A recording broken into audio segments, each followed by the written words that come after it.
Kan du kommunikere med de der turister, eller hvordan går det? Ja, det går ret så fint. Okay. Det går fint. Ja, der er ingenting. I finder ud af et eller andet. Ja. Hvilke år tror du startede butikken?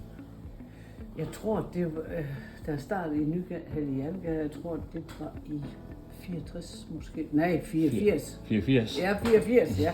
84, ja. Så langt tilbage var det. Ej, Jeg tror, det var i 4, ja.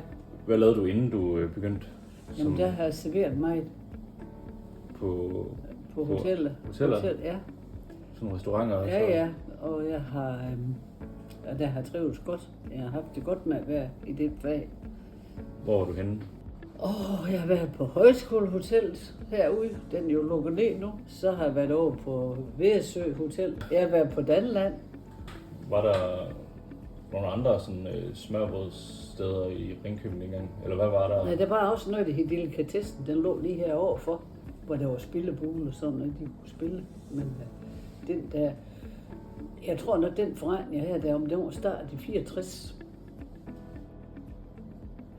Så det er en gammel forretning, der er kørt videre. Altså den, du overtog? Ja. Så du overtog sådan det? En igangværende forretning, ja. Der hed en favoritsmørbrød.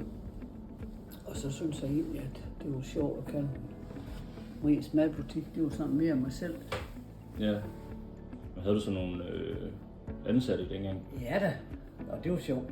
Ja. Jeg havde nogle søde piger til at hjælpe mig. Nej, vi kørte søren dans med meget mad ud.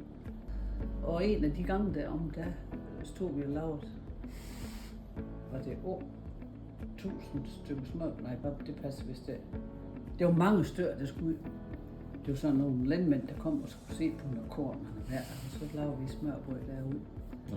Og så blev den her lille kadet her, den blev fyldt op med smørbrød, så blev ud til mig om aftenen. Det var ret sjovt. Så er der telt herude, Ja. ude i baggården. Ja. Der står der i en par måneder her i sommer, fordi så kan de se, at vi tør være heromme i gårdhaven. Og her har jeg lægget op til nogen, der kommer og spiser. Er det i dag, der kommer nogen? Ja.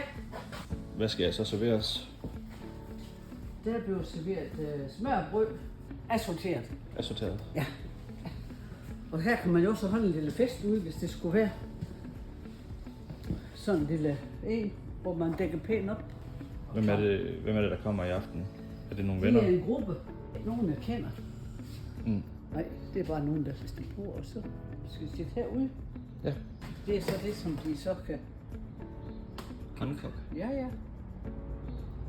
Sat på køl. Næsten. Ja. Over køl. Ja. Og der er sådan noget indenfor. Ja. Jo.